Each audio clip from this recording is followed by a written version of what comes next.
एकलव्य एक बहुत ही प्रतिभाशाली धनुर्धर था। वह बचपन से ही धनुष बाण चलाने का अभ्यास करता था। उसके पिता भी एक धनुर्धर थे और उन्होंने एकलव्य को धनुष बाण चलाने की कला सिखाई। एकलव्य बहुत ही मेहनती था। वह दिन रात धनुष बाण चलाने का अभ्यास करता था। वह बहुत ही निशाना लगाने में निपुण था।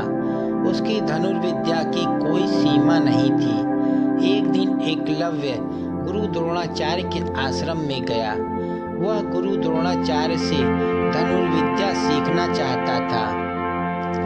गुरु द्रोणाचार्य बहुत ही प्रसिद्ध धनुर्धर थे और सभी लोग उनसे धनुर्विद्या सीखना चाहते थे, लेकिन गुरु द्रोणाचार्य केवल अपने ही शिष्यों को धनुर्विद्या सिखाते थे।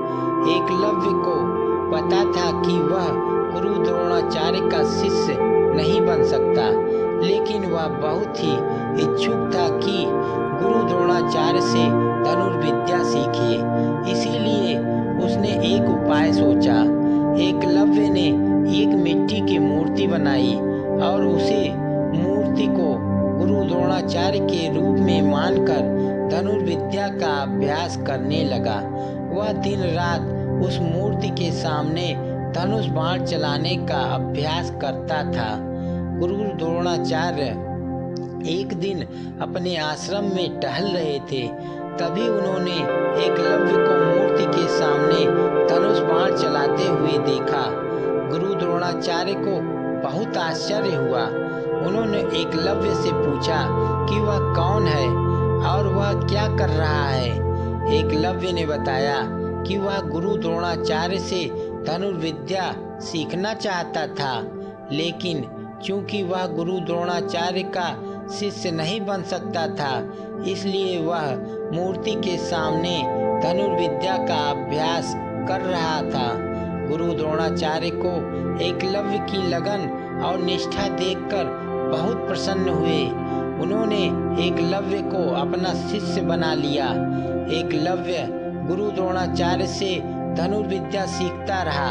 वह बहुत ही कुशल धनुर्धर बन गया। वह अपने गुरु के सभी शिष्यों से भी बेहतर धनुर्धर था। एक दिन गुरु द्रोणाचार्य ने अपने शिष्यों को एक प्रतियोगिता में भाग लेने के लिए कहा। प्रतियोगिता में जीतने वाले शिष्य को एक विशेष धनुष मिलेगा। एकलव्य ने भी प्रतियोगिता में भाग लिया। वह प्रतियोगिता में सभी शिष्यों को हराकर जीत गया। उसे विशेष धनुष भी मिला। गुरु द्रोणाचार्य एकलव्य की जीत से बहुत प्रसन्न हुए। उन्होंने एकलव्य को कहा कि वह अब एक महान धनुर्धर बन गया है। एकलव्य गुरु द्रोणाचार्य से बहुत कुछ सीखा था।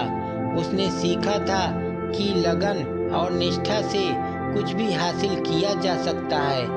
इसलिए हमें कभी भी मेहनत करना नहीं छोड़ना चाहिए।